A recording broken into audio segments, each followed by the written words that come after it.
All right, so good afternoon, everyone who is joining us in this virtual realm on this Wednesday afternoon. And thank you so much for taking the time to partake in this session as we talk about all things college prep, which is really a dive into numerous topics to get you motivated and thinking about those next steps towards college admission and to finding a college or university that feels like it's the right match for you.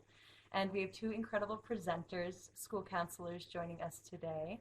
And we are so excited to hear from them and, both on these really pertinent topics. And I just want to do a few logistical things before we start with the presenters. So my name is Claire Goodwin. I work as a program planner in continuing distance education, and I will be monitoring the chat during the info session. So please feel free to post any questions you have in the chat box throughout the presentation, and we will make sure to give time at the end to answer any of your questions. We are also recording this session, and we'll send out an email with the recording to all of you who have registered for the info session. And if you are not sure if you've registered and would like a recording of this info session after, you can please email us at learn@uvm.edu, and I'll make sure that we post that email in the chat for you, so if you are interested in having the recording. Just want to do a quick agenda today before we begin with our awesome presenters. So first I will introduce Patti and Bruce, and then they're going to dive into a little bit about the college process philosophy. How do you really get started thinking about where and how to apply to colleges and universities? So what are those kind of front burner questions that you can be asking yourself? Application options, including the SAT, a little peek into the Common Application, tips for visiting colleges and universities, and a brief look at financial aid. And then we'll also look at more actionable items, so things that you can be doing now and looking forward to as you consider your next steps for college prep. And finally, we're going to just offer some different resources that are available to you as you go through your college prep journey. And we'll also share a more comprehensive list as a PDF, in PDF format, at the end of the webinar through the email that we will send out to you with a recording as well. So we're kind of covering a whole spectrum of things here, and it can seem like a little overwhelming of a process and a huge amount of information. I just think one thing to kind of keep in mind is when you tackle these processes, it's kind of a step-by-step process, and I know that Bruce and Patti will go into more detail about the steps you can take as well. So on to our incredible presenters now, who are both long-time dedicated presenters with us and also in this field. So we have Patti Tomashot with us, who is a school counseling director at Stowe High School. So Patti, thank you so much for showing up again and being with us here today and sharing all your insights into this. And we also have Bruce Barton, who is the Director of College Counseling at Holderness School. And again, thank you so much for spending the time with us here today and sharing all of your insight and your knowledge into this. So I won't steal your thunder anymore, and I'm going to pass this off to Bruce. So thank you. Thanks a lot, Claire. Appreciate your introduction, and happy to be working with you and Patti again on behalf of the Continuing and Distance Education Office at UVM to, in this particular instance, give some broad stroke advice with regard to the college process. And so as we begin that, Patti and I thought that the image of a Rubik's Cube was an appropriate one, given the fact that this can be a very daunting process, can be a bit difficult at times. There's a fire hose of information that tends to come your way. And we're here today to try to sift through some of that to give you some information that's helpful and will lead you in some directions that we think are productive. From a starting point, philosophically, here are a few things you might want to keep in mind as you begin this process and think about jumping into the college pool in general. I say this to my students on a yearly basis, and as you read these, and I'll quickly go through them, maybe there are things you can adopt to or perhaps come back to at some point as you're going through this process. But there are over 4,000 colleges and universities in the United States, and so it's important to begin this process from the standpoint of I could be happy at any number of colleges and universities. This really helps prevent you from falling into the rabbit hole of one school holds the monopoly or the key to my future. A second philosophic position I would recommend you taking is to make sure you do not give a total stranger in an admissions office control over your own self-image and your own self-esteem.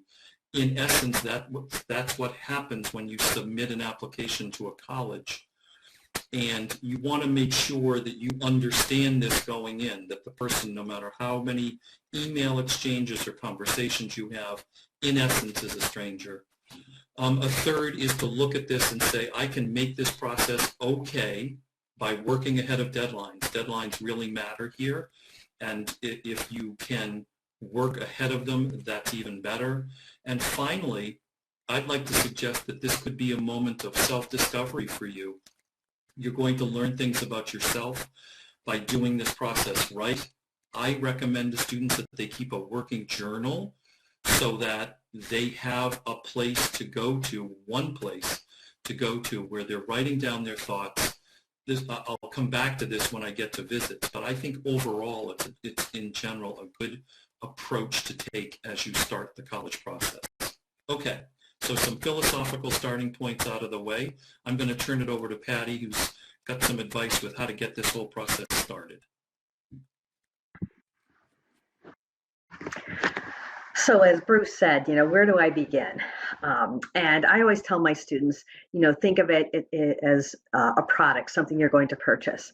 So when you think about buying something, whether it's a car or as parents, as a house, you start to really identify what are the key components that you're looking for, and then you go out and get it. So when I think about after I moved here to Vermont and I was ready to buy my next car, I really had to think about what are the qualities of a car that I want to buy now that I'm in Vermont. So for example, I would want snow tires, I want a sunroof, I want to make sure that my car can seat comfortably 5 people, I want to make sure I have a hatchback that I can stuff all my sporting equipment in, and so on. So sort of think of when you're looking at a college, thinking about what are those qualities, what are those things that you like, and knowing that it's really an equation. It's really of what you want and then matching it to what a college is offering. Again, you're in control of that. You're in control of those choices, and you're in control of deciding where it is that you want to go to. So we use that this example of a car as you think about the process of selecting a college for yourself. I'm going to go to the next slide. So getting started. We shared some questions here that we thought were very important. Now, the first 3 are typically what most students think about, and then they stop there. So, why do I want to go to this school? What do I want to study? And where do I want to be geographically? But we think those next those questions 4 to 9 are equally important. And once you start digging through those answers of those questions, you start then to really identify even more specifically what are you looking for in a school. I know one of my students was saying the strengths and weaknesses such that they really preferred being in a more hands-on environment. So there's that focus of looking for schools that might be able to address that particular need. And then that last question, what are 3 things any college or university needs to know about me? Those are things for you to really identify and work with your counselor and really identifying what is it that you want them to know about you. And then not only about you, but about whether the school can match those things about you so that you get a really good fit for yourself. And then we've got this, so, what do I care about, and we want you to really scope out what truly matters to you. We have a couple of just some resources here that you can try. The learning style inventory, there's plenty of those if you go and Google a learning style inventory. We really encourage our students doing that. You might find that, again, your learning style might be quite different from a school that you're looking at or what they have to offer. So let's go with the example. Let's say you do your learning style inventory and you find that you're an experiential learner. And if you are looking for experiential learning, you know that there's really 4 components to that. And first is having an experience, reflecting on that experience, drawing conclusions from that experience, and then experimenting based on what's been learned and how can that school sort of fit in with your learning. So in that particular example, we might look at schools that we know for sure provide that opportunity, and there's a whole list of them. There's Drexel, Northeastern, University of Mass Boston, Florida International University, and so on. So we would start at that point, looking at those different options.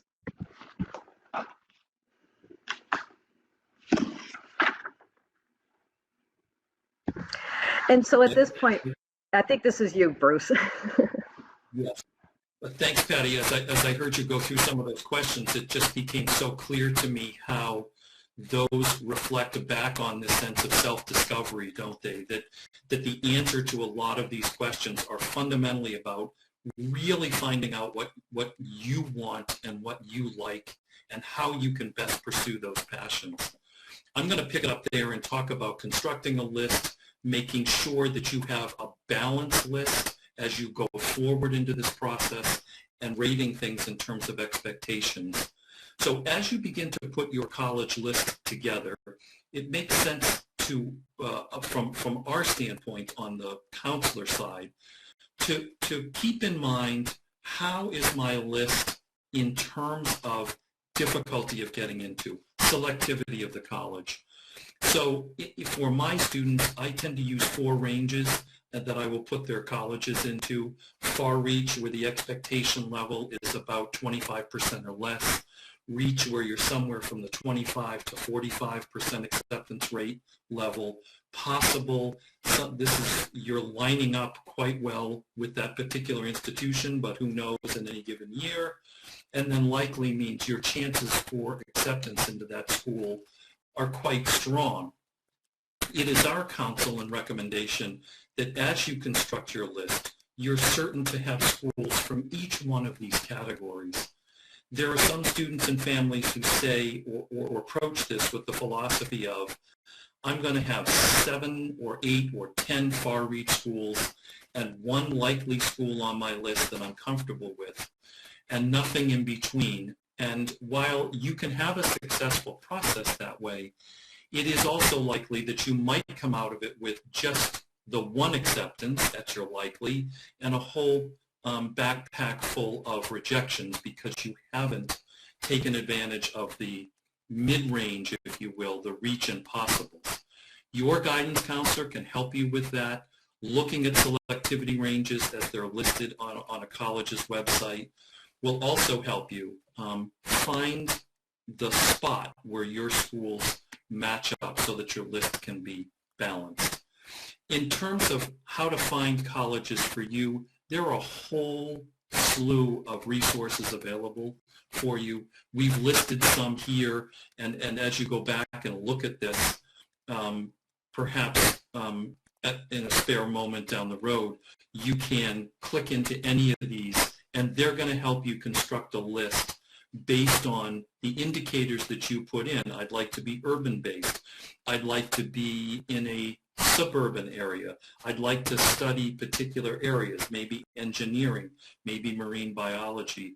Those indicators will help pare down the 4,000 that I mentioned earlier into a workable list where you can begin investigating and forming your list. In terms of how you assess, will this fit, will this school be a fit for me? You need to look at the information on the college's website that tell you how their class was constructed, what the GPA was, if there's a standardized testing range, those kinds of things. You can obviously talk to admissions reps. Maybe you know somebody who's an alum at the school.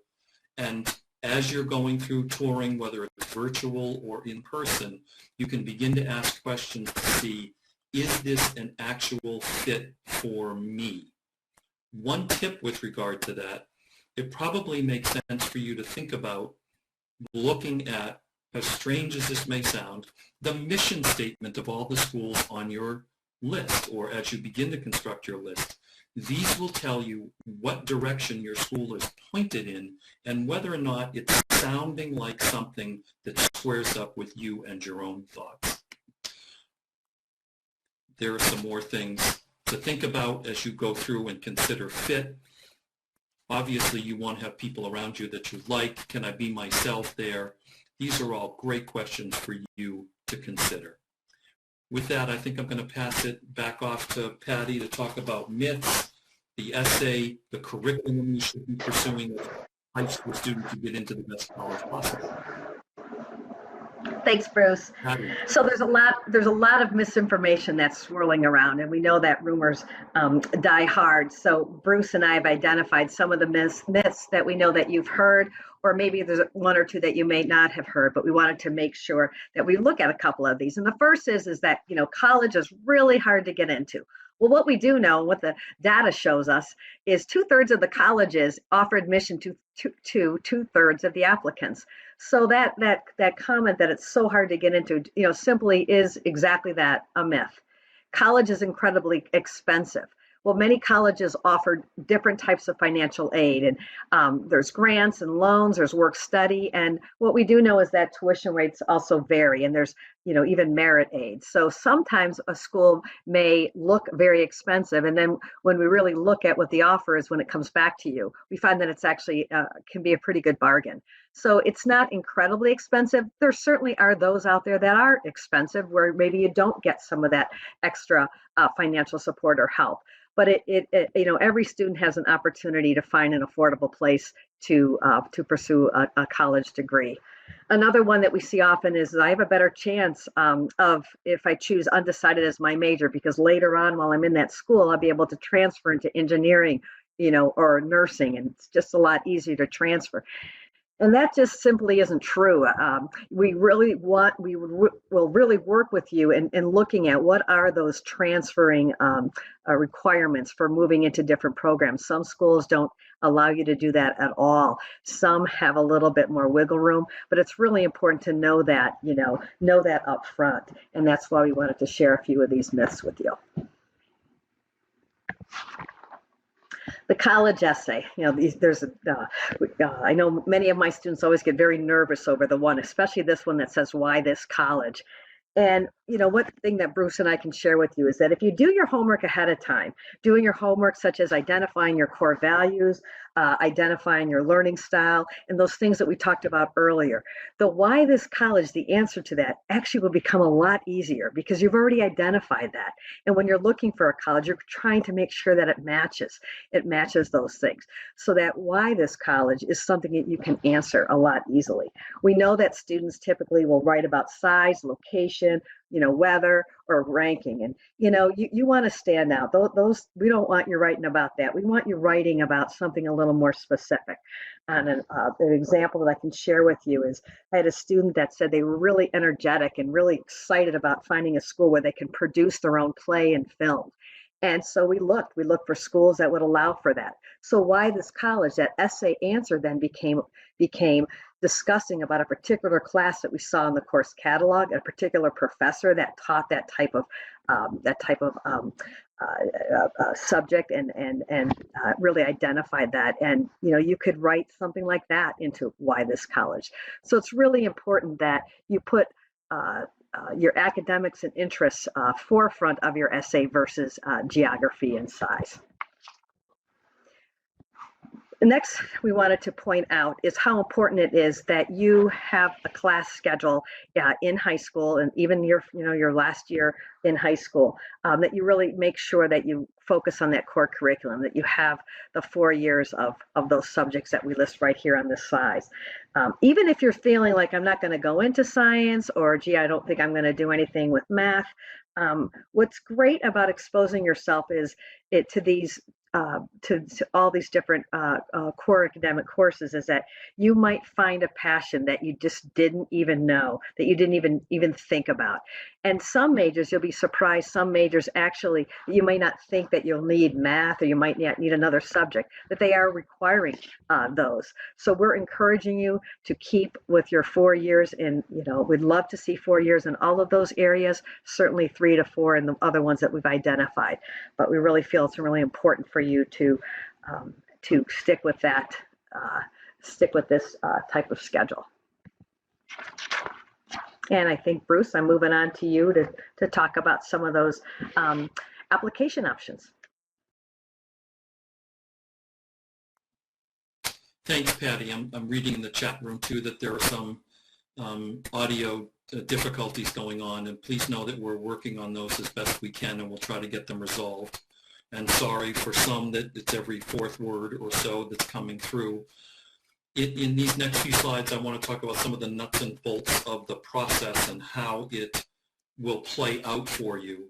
When you fill out an application, and Patty's going to talk about the parts of a common application, at least one application that you can fill out that's accepted by nearly 1,000 schools today.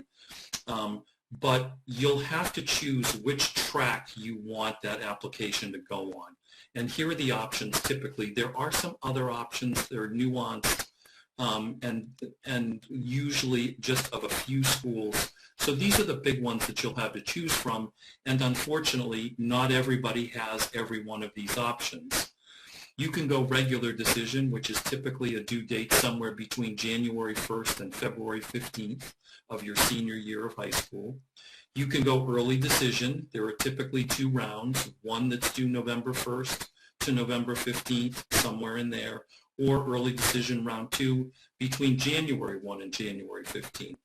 Early decision suggests to the college or university that you're applying to that this is your clear and unambiguous first choice. And so you are signing a contract along with your parents and along with your college guidance counselor in your high school to say, if admitted, I will come, I will withdraw all other applications.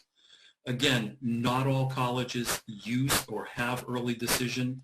There is a definite advantage to those who can identify this is where the rainbow ends for them in terms of their search process. Both Patti and I tend to counsel people away from using early decision for strategic reasons only.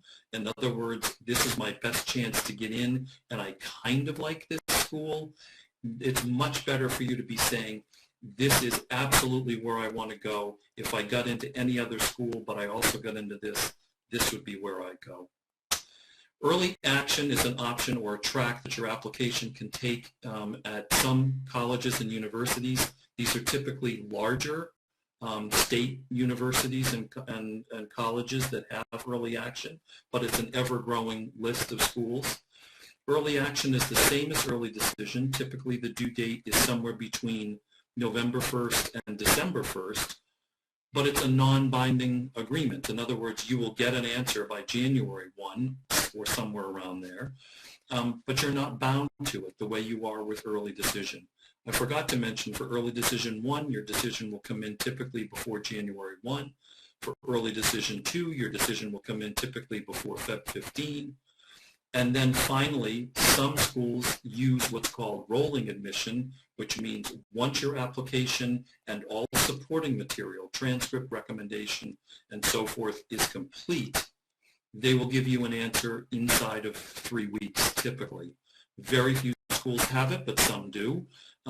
So as you investigate and research your schools, it's important to pay attention to which options are available at the schools on your list.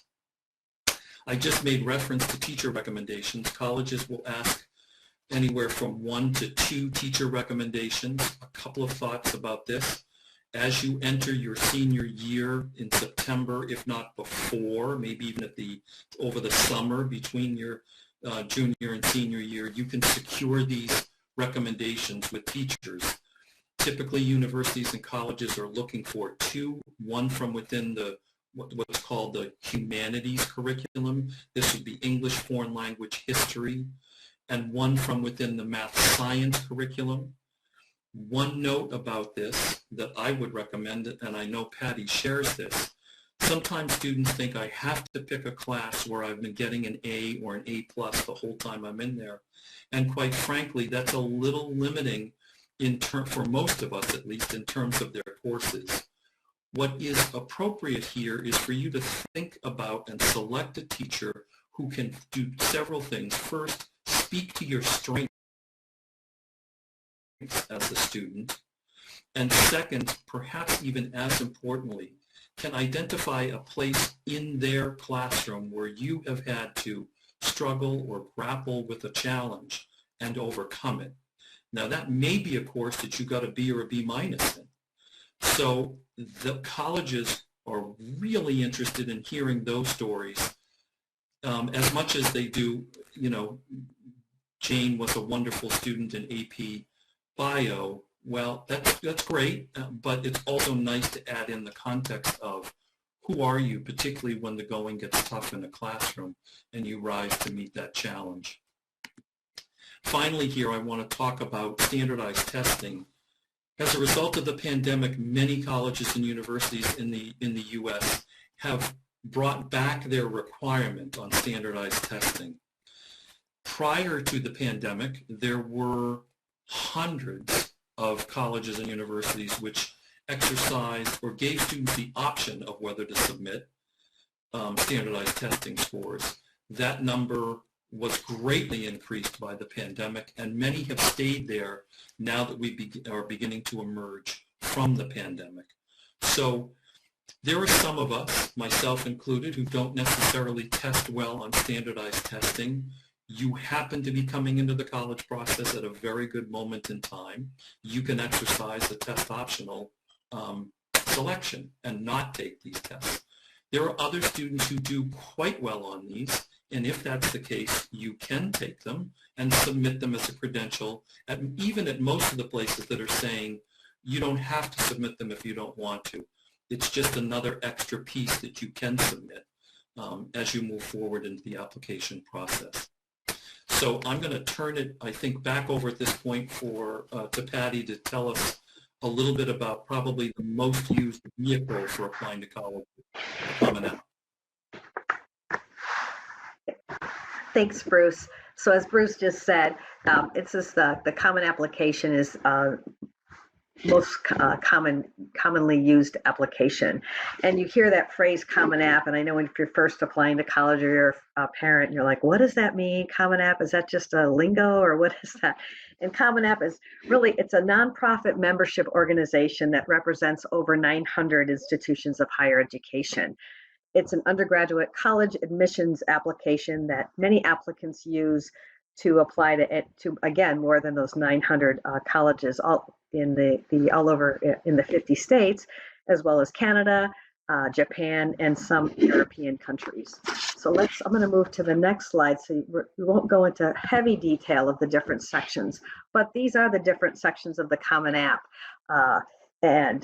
In terms, there's a profile section, a general profile section where you're putting in some demographic information about yourself. There's some information for you to enter family, your education, any testing, different activities, and writing. So it's while it looks it looks voluminous, and it is. It can be.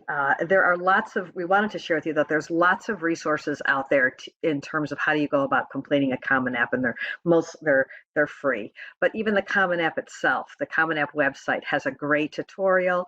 They have a really great help, many different help sections where you can just click on and say, how do I answer that question? Or what does that question mean? And so we use that all the time with our students. We just go right into the Common App and get our help there. The Common Application, in particular, these 6 sections are really great, what we call summer homework for you to do. So if you're starting your senior year in high school, now is the time. This is the summer. The summer you can start working on these different sections and get them done, so that when you do get ready to apply and the Common App is then sort of open, where you can then, as of August 1st, where you can see supplemental essays from other schools, where you're going to write some more essays. You'll already have what I call all of this sort of stuff done. I know with my students, and I'm sure with Bruce's, we've already talked to our students, we've already shared these are the different things we want you to do over the summer. We're going to be checking them when they come back to school in the fall to make sure everything is filled out correctly. I'm happy to be there for help, and we're helping students actually over the summer as well. But really, if you can get going now and get most of those sections done over the summer months, you'll be in a great shape come fall. I'm going to turn that over to you now, Bruce, with visits.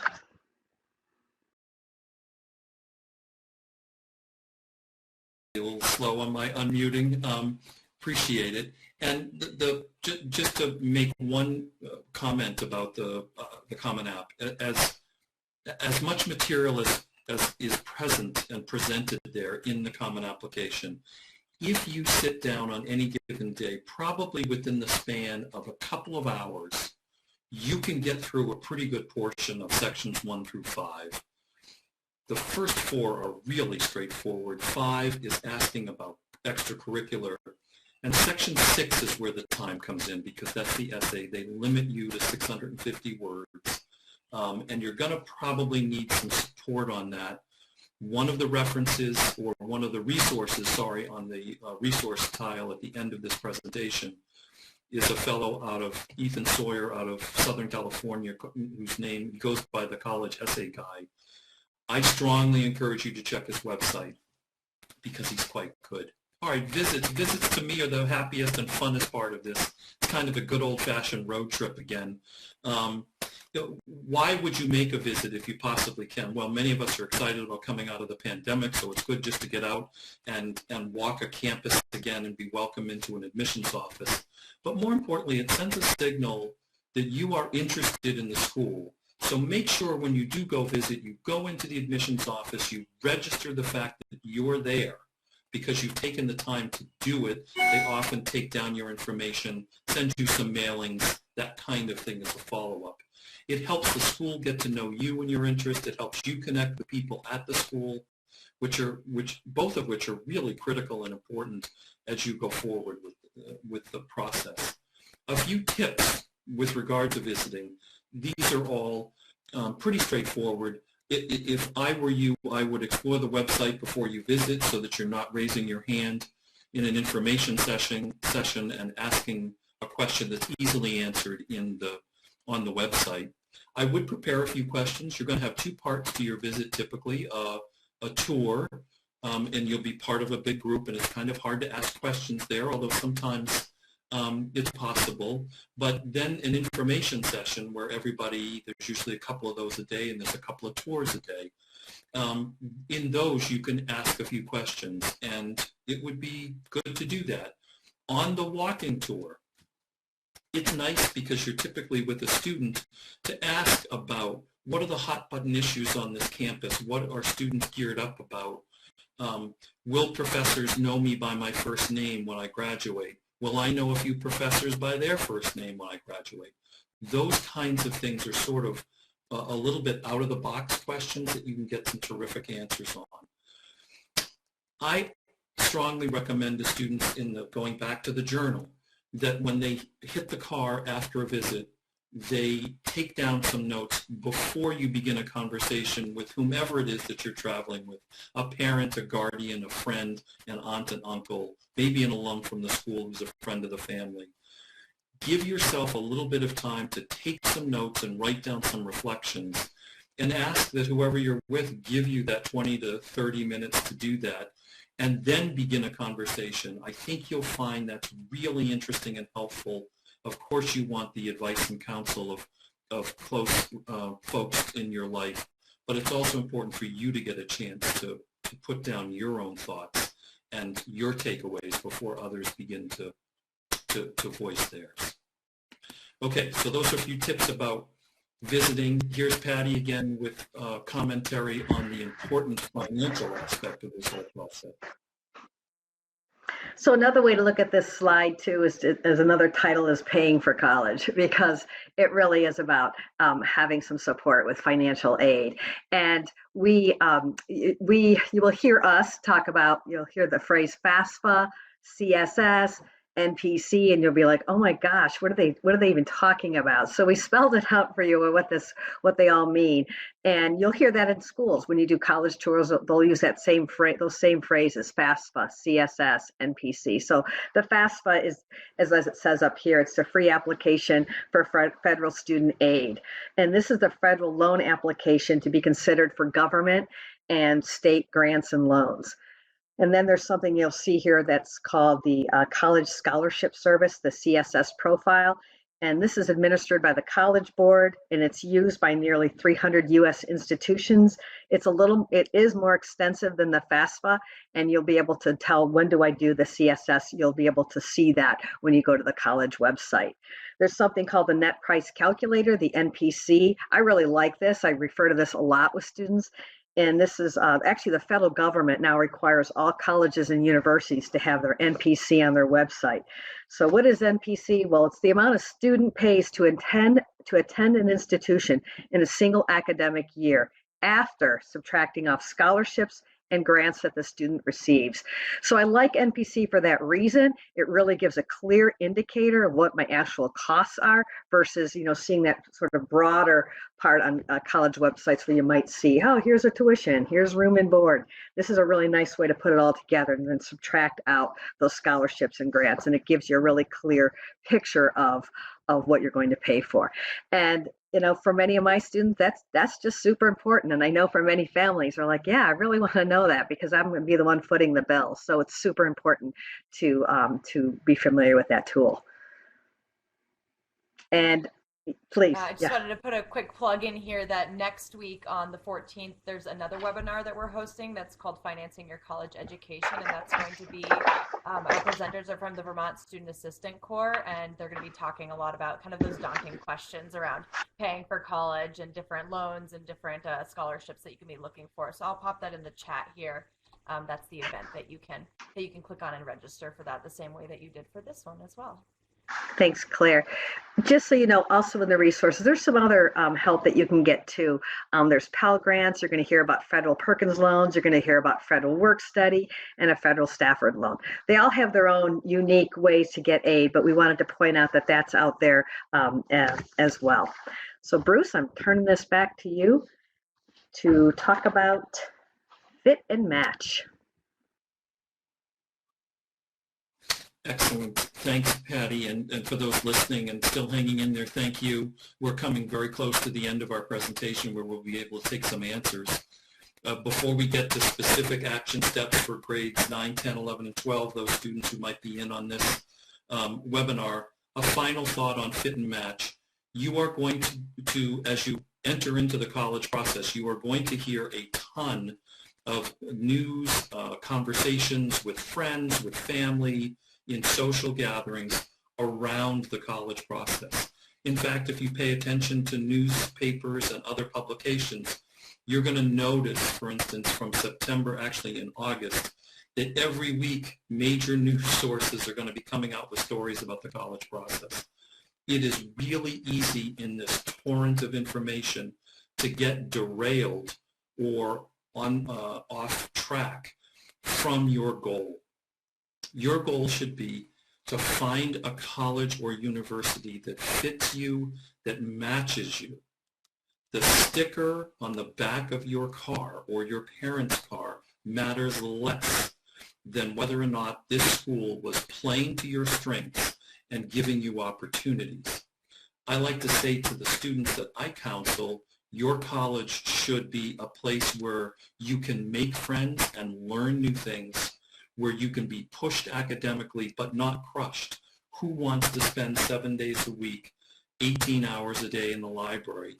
And most importantly, provide you with opportunities both inside the classroom and outside the classroom for things that you're interested in. Increasingly, data is showing that what students do at college is much more important than where they go to college. That is, in our culture, a counterintuitive thought. And we really want to emphasize to you that if you'll pay attention to the important things here, how can I excel? Is this school going to provide me the opportunities I'm seeking? Your life and your experience will blossom.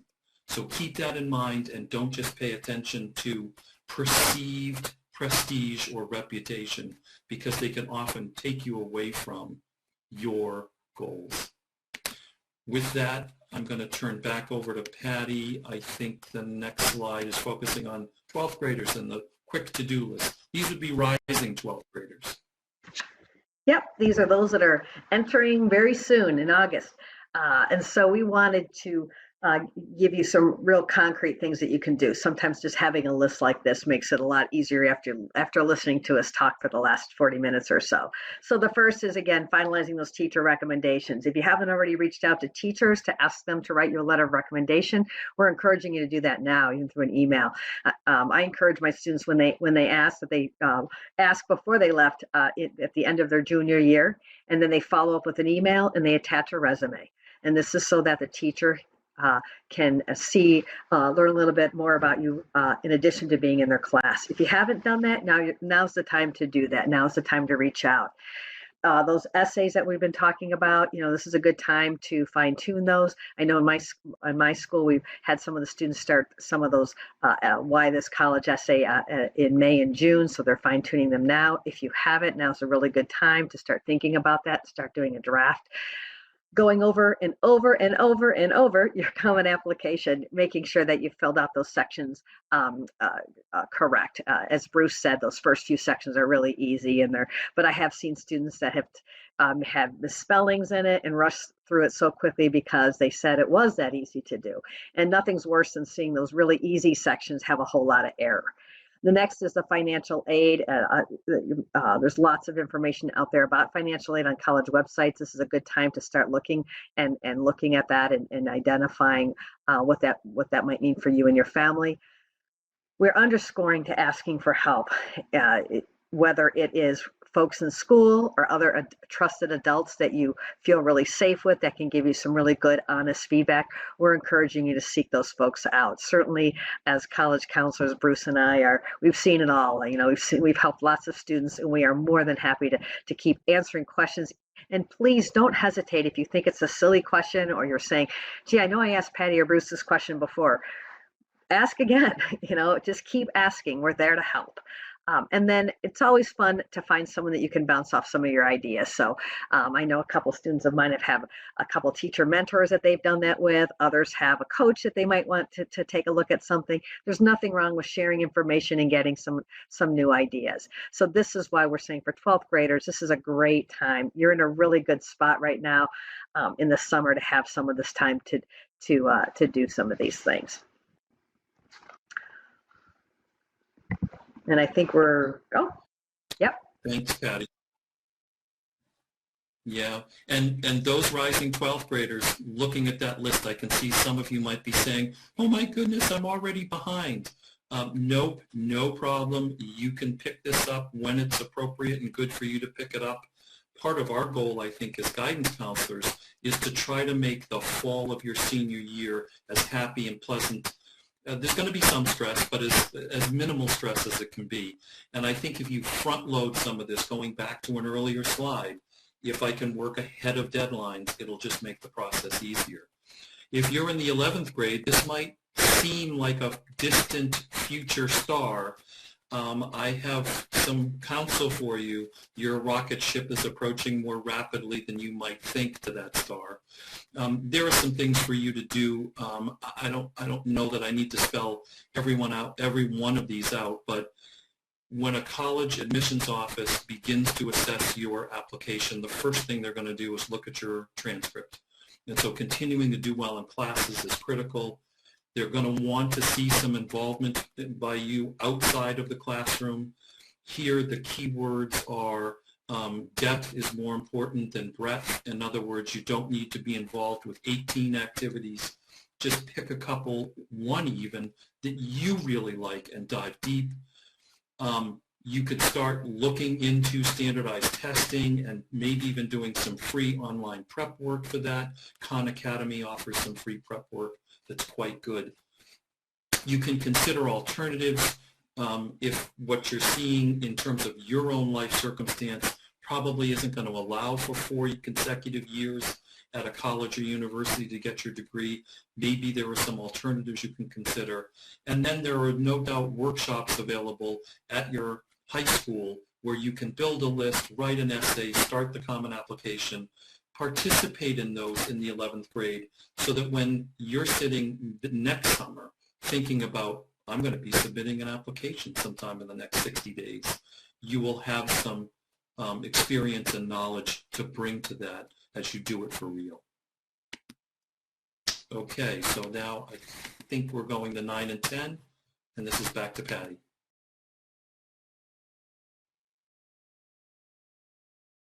Bruce said, 11th grade may seem, oh my gosh, I got to start doing all this. Well, 9th and 10th, we have some ideas for you too. Again, it is not at all to put any stress on anybody.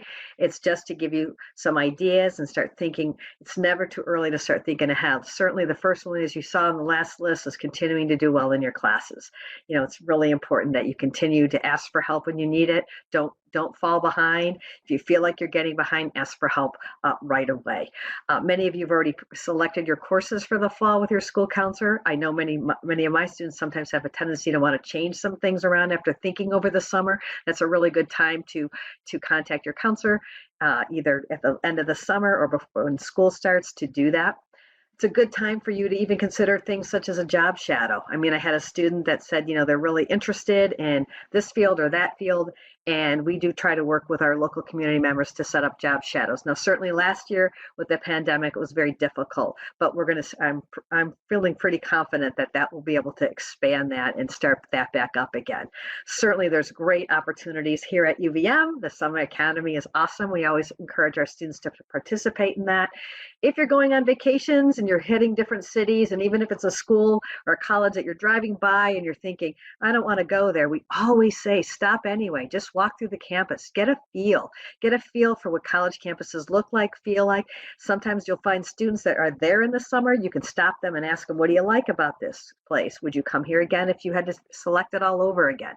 I love having students do that. And actually, on many occasions, I've had students say to me that they want to apply to a school that they hadn't thought of because they did just that. They just happened to stop by. It is a good time for your family and you to talk about your college savings plan. I think that should start even earlier, just to start figuring out, what does that look like? What can we afford? So that I don't get into a point where I'm in debt. At my school, we start developing a resume in 9th grade.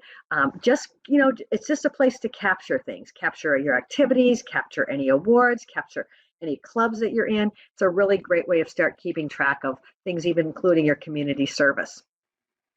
Most schools have what they call their grade level checklist. I know at the school where I'm at, we have a 9th, 10th, and 11th, and 12th grade checklist month by month that tells you what you can do and how to stay focused as you move through each grade level, but also in preparation for post-secondary planning. Hey, Bruce, I'm turning this over to you. Patti, and we're coming down to the very last slides here. So here are some things for you to take, no matter the grade that you're in. There's some good advice on this slide. I will just throw this in as you look through and read the slide on your own. Say, as you're thinking about college and the college process, do so from the perspective of how am I going to use this to launch my life, as opposed to looking at it from the perspective of what do I think the colleges are looking for. A college wants to know you for who you are, not for what you're pretending to be because you think they might like to hear that. So as you look at these things to do moving forward, always bear in mind here that who you are and what your interests are, that's what a college or university is going to want to know about, and that's what's going to help you succeed down the road. With that, I think I'm going to turn it over to Claire. Oh, no, sorry, I'm going back to Patti about the summer. My mistake. There you go, Patti. That's okay.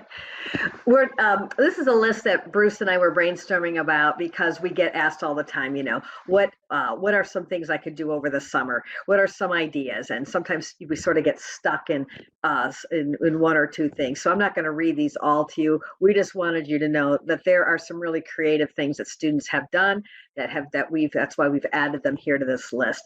Even learning CPR, something like that.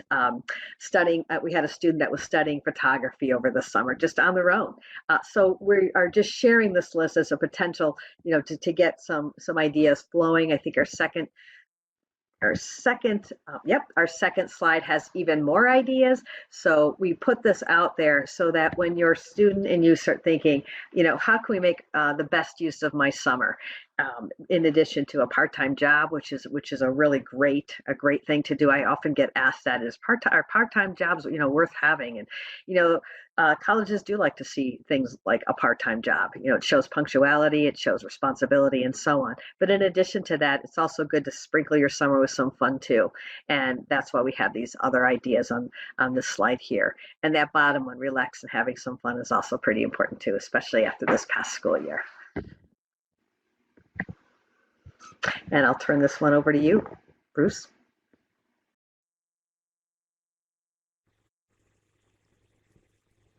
So Bruce had mentioned that. No, Bruce, you can go ahead. You go, Claire. It's perfect.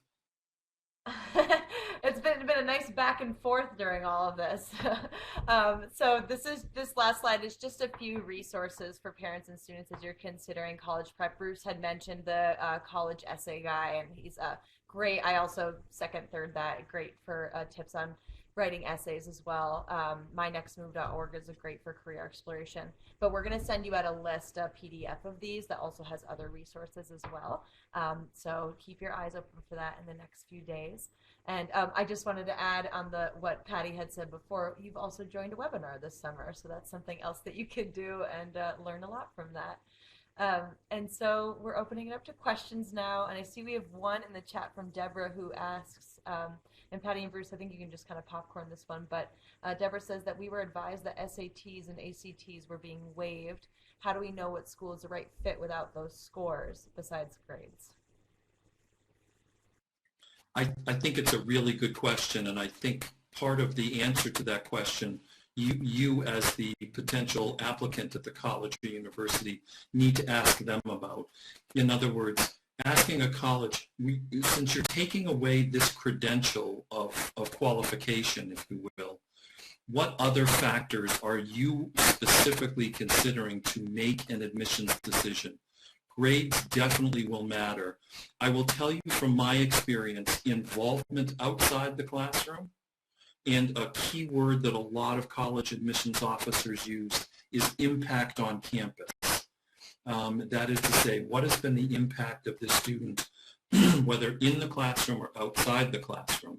Now, I need to soften that a little bit because many of us, myself included, went through high school and had, to be quite frank, very little impact on the campus and so forth. I was doing my work in my classes, and that's sort of who I was.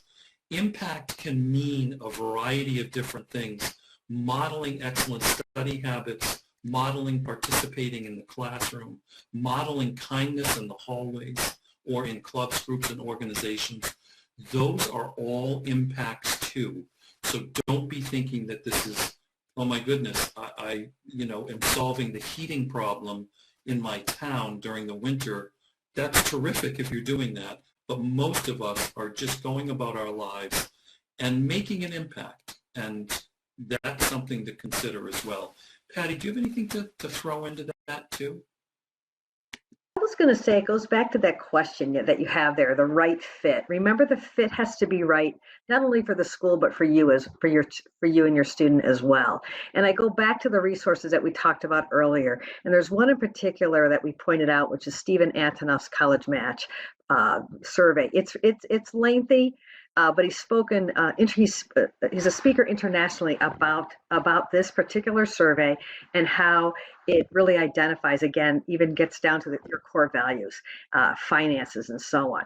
I have my families, if they're willing to do it and take it, and the student, and again, it doesn't take that long. We're talking maybe a half an hour, but it really, the scoring at the end of that survey really identifies some what I call sort of key fit areas. And that way you can then look at that yourself, compare it together. And then when you're going to go and look at schools, remember, it's more than SAT and ACT. And yes, grades are important. But remember, you have the choice. You're picking the school too. And there's many, many schools to pick from. Sometimes we only look at, the typical 12 or 13 in New England, but there are many. So I encourage you to take some time and identify that. Again, it's called that prior homework, doing that homework ahead of time, so that when you do write that college essay, why this college, it should flow right out. It should be a very, very easy essay to write. so much for your answer. So looks like we're out of time. We went a little bit over, and just been so pleasurable to hear about all the tips and tricks and everything that you have to offer everyone. So if anyone has any other questions, you can please write us at learn@uvm.edu. And thank you for joining us, and we look forward to hearing from you again. Have a good night.